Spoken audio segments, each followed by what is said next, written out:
psikis seseorang itu kalau sudah masuk ke suatu lingkungan, kekhawatiran dan ketakutannya lebih besar, cenderung tidak bisa berpikir, Mbak. Yang hanya ada meratap, ada mengeluh. Makanya kita bangkitkan gitu. Keberaniannya kita bangkitkan. Nggak usah takut dan nggak usah khawatir. Bahwa dunia itu tidak seseram apa yang kita bayangkan. Gitu. Yang harus ditanamkan ke diri teman-teman itu jangan pernah merasa takut. Karena apa orang takut? Yang pertama karena nggak mau belajar. Nggak ngerti aturan. Ya kan? Nggak tahu harus ngapain. Nggak ada yang bisa dihubungi untuk memberikan penjelasan. Sebenarnya rasa takut itu, jadi gini loh Mbak, pengalaman saya di Hong Kong, orang OS jadi paper bisa jadi permanen. Itu kan sesuatu yang nggak mungkin, tapi itu terjadi. Orang di penjara, istrinya hamil, itu di penjara. Suaminya orang Hong Kong, meminta ditukar. Yang di penjara suaminya, istrinya hamil biarpun kondisinya di luar.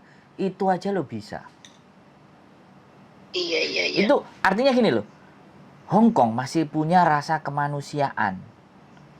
Imigrasi bukan tempat yang kejam. Ini yang harus ditanamkan. Makanya ini saya kontenin sekalian. Jadi jangan pernah takut. Jadi depend on officer, jadi tergantung dari staffnya kan, kayak gitu loh. Jadi ini nggak se-ekstrim.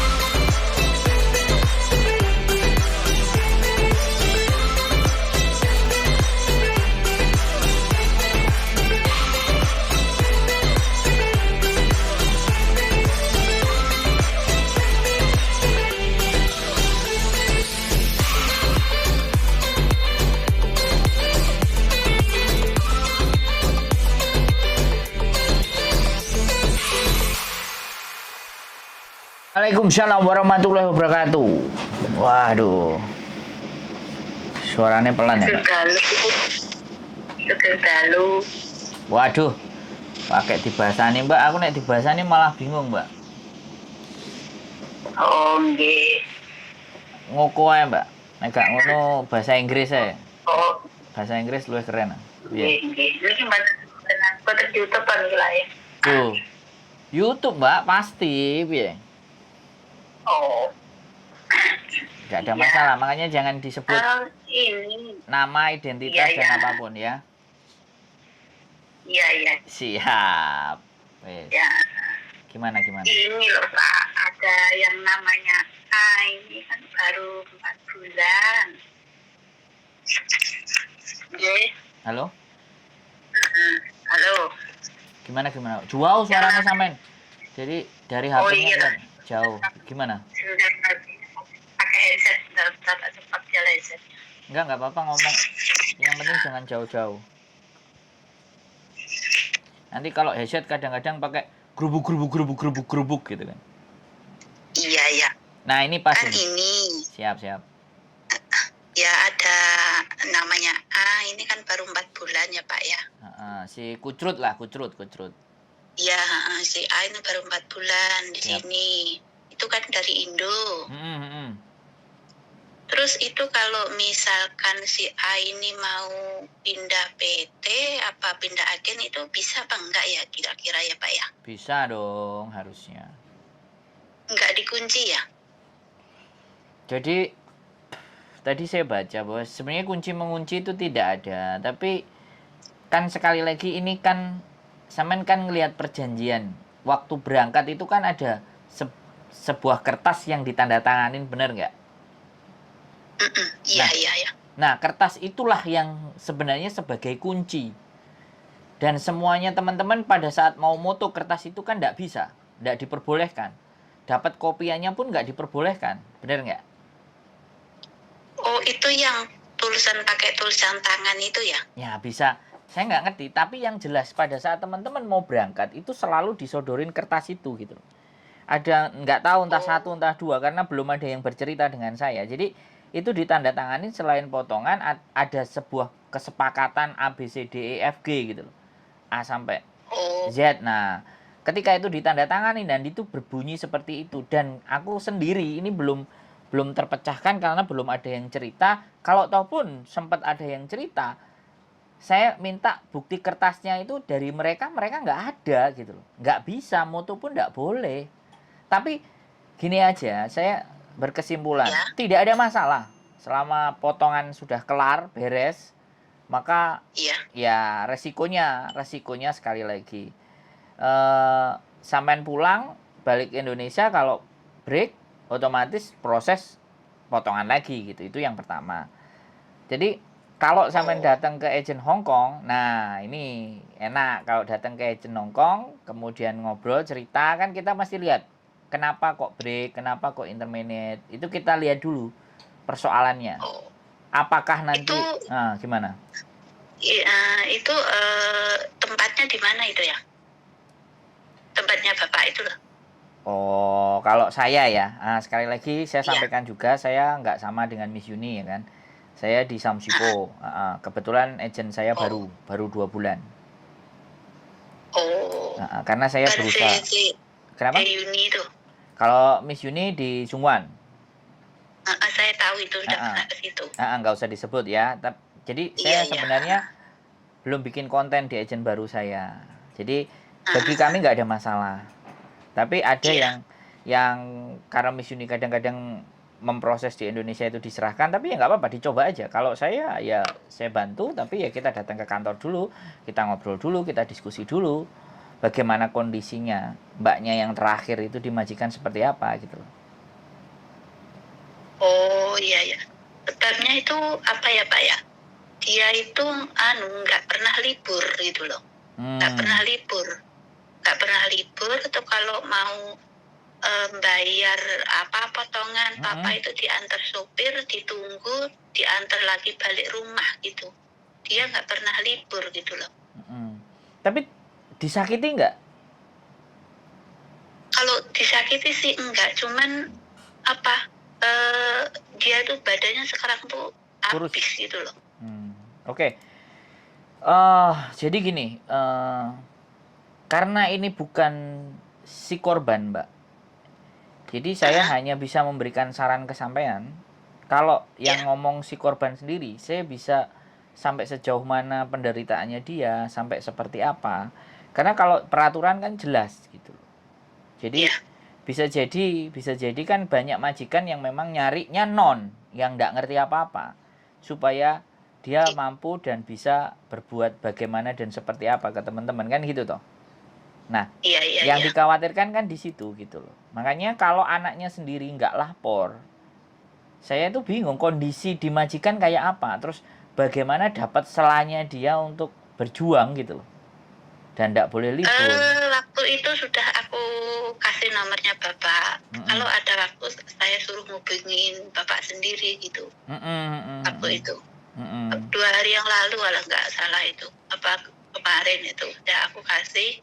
Kalau ada waktu bagaimana bincang-bincang sama Bapak terus gimana solusinya apa gimana itu aku suruh tanya sendiri ke itunya orangnya.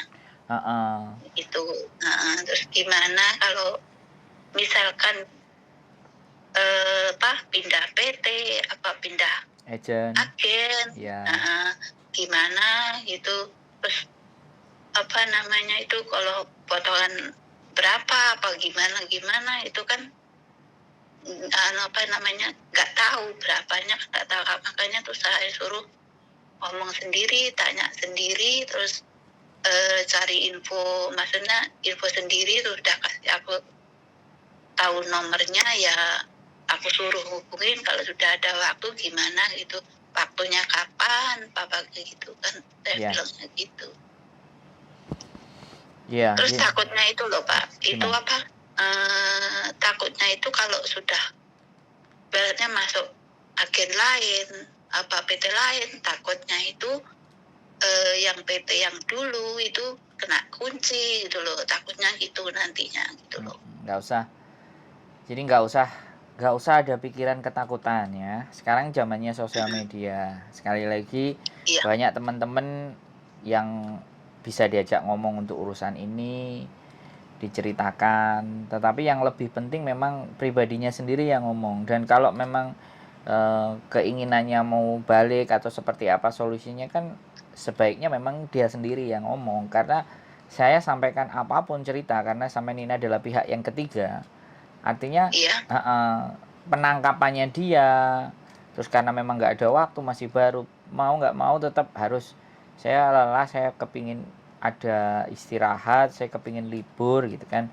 Jadi kalau misalnya potongan peraturan yang harus libur, saya bisa fotokan ke sampean, sampean bisa kirimkan ke dia untuk menunjukkan ke majikan untuk memulai belajar speak up, mulai belajar untuk berani menyampaikan gitu loh. Karena di peraturan ada, jadi kita sodorin peraturan. Bagaimana kalau enggak, nanti dia bisa telepon sendiri ke hotline-nya Lebor, kita juga bisa berikan konsultasi persoalannya dia, biar nantinya Lebor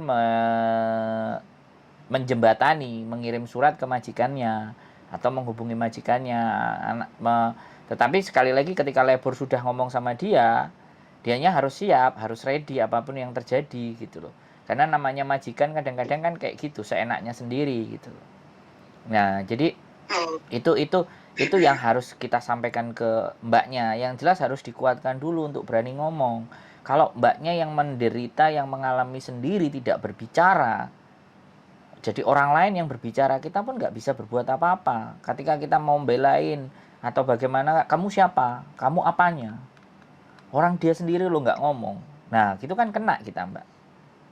Jadi, makanya dia juga X kok dia. Padahal dia X. Jadi, psikis seseorang itu kalau sudah masuk ke suatu lingkungan, kekhawatiran dan ketakutannya lebih besar, cenderung nggak bisa berpikir, Mbak. Yang hanya ada meratap, ada mengeluh. Makanya kita bangkitkan gitu. Keberaniannya kita bangkitkan. Nggak usah takut dan nggak usah khawatir. Bahwa dunia itu tidak seseram apa yang kita bayangkan gitu. Yang harus ditanamkan ke diri teman-teman itu, jangan pernah merasa takut. Karena apa orang takut? Yang pertama karena nggak mau belajar, nggak ngerti aturan, ya kan? Nggak tahu harus ngapain. Nggak ada yang bisa dihubungi untuk memberikan penjelasan. Sebenarnya rasa takut itu muncul karena itu. Ya, makanya terus itu gitu, gimana?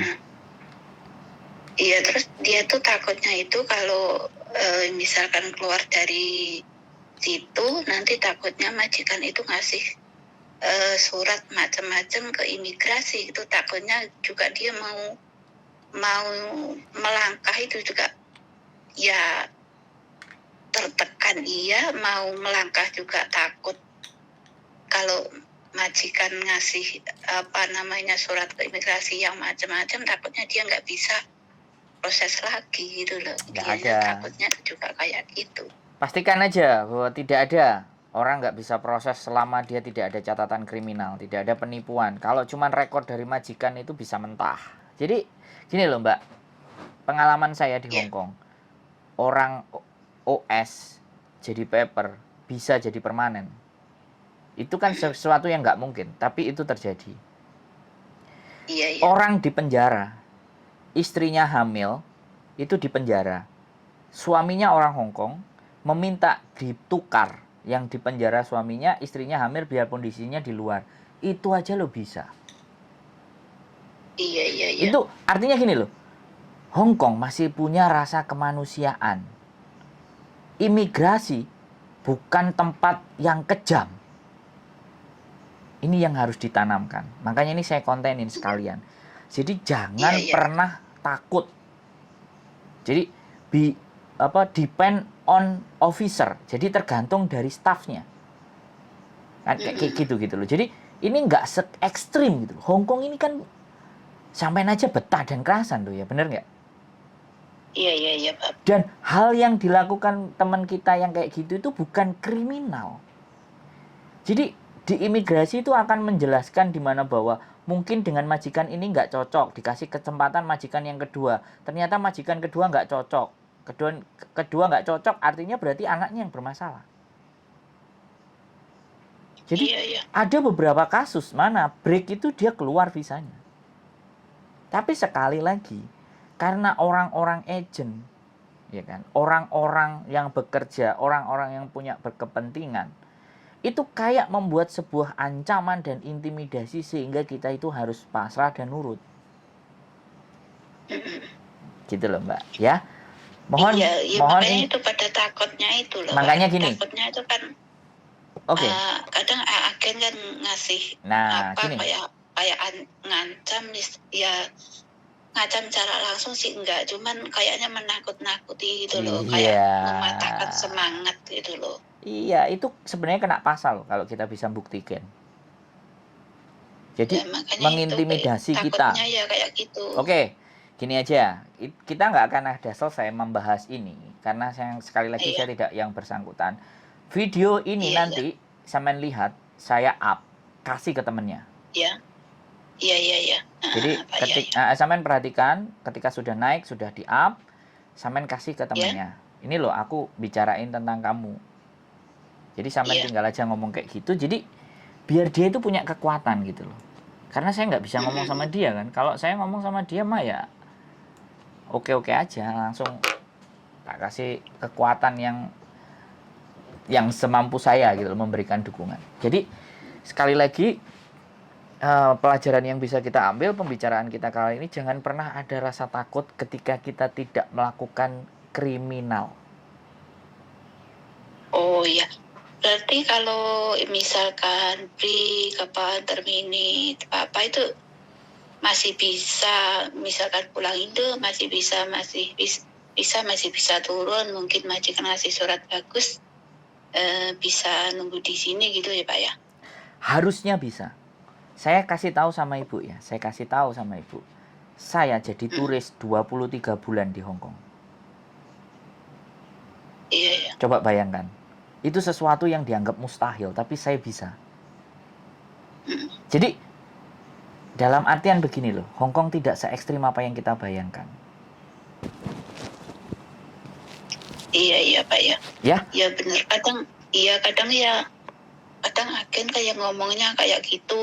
Nanti kitanya yang nggak tahu apa-apa kan juga takut nggak bisa kesini, nggak ini nggak itu, jadinya takut gitu loh.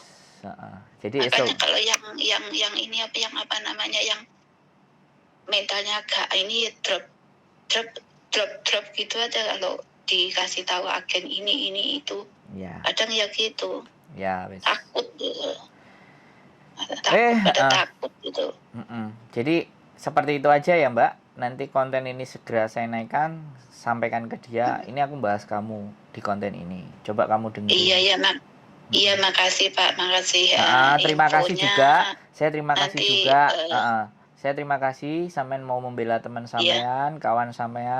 Mudah-mudahan sampean bisa menyemangati dan tetap berteman baik, dan jangan sampai nanti eker-ekeran urusan hutang dan sembarang kalir kan. Please tolong kita bantu kawan-kawan kita sebisa dan semampu kita saja. Nggak perlu ada sesuatu yang kita paksakan. Iya, makasih Pak. Sehat selalu Mbak ya. Terima kasih, semangat gitu aja. Oke teman-teman, sekali lagi ya, kita banyak teman-teman yang merasa terintimidasi, ketakutan, dan tidak berani bersuara. Jadi harapan saya dengan konten ini menambah keyakinan teman-teman, memberikan kekuatan buat teman-teman semuanya bahwa tidak ada yang perlu ditakutkan di dunia ini ketika kalian tidak berlaku salah. Ketika kalian tidak menyalahi aturan, jangan pernah takut dan khawatir. Di blacklist, ditakut-takut tidak bisa masuk dan visa tidak turun, itu sebuah ilusi dan permainan saja. Sebelum kita menyatakan bahwa memang kita nggak bisa, sudah apply dan terbukti, barulah itu kita katakan. Tapi selama usaha kita masih kita lakukan, selama nafas masih berhembus, dan kita masih punya kekuatan, keyakinan, dan harapan, jangan ada yang mematahkan semangat kalian untuk berjuang, memperbaiki kehidupan keluarga. Sekali lagi, kalian adalah orang-orang para jihad fisabilillah. Kalian berjalan di jalan yang benar, perjuangkan itu. Terima kasih dari saya. Silakan tonton konten saya berikutnya. Semoga memberikan sesuatu yang bermanfaat buat kalian semuanya. Terima kasih, selamat malam, dan wassalamualaikum warahmatullahi wabarakatuh.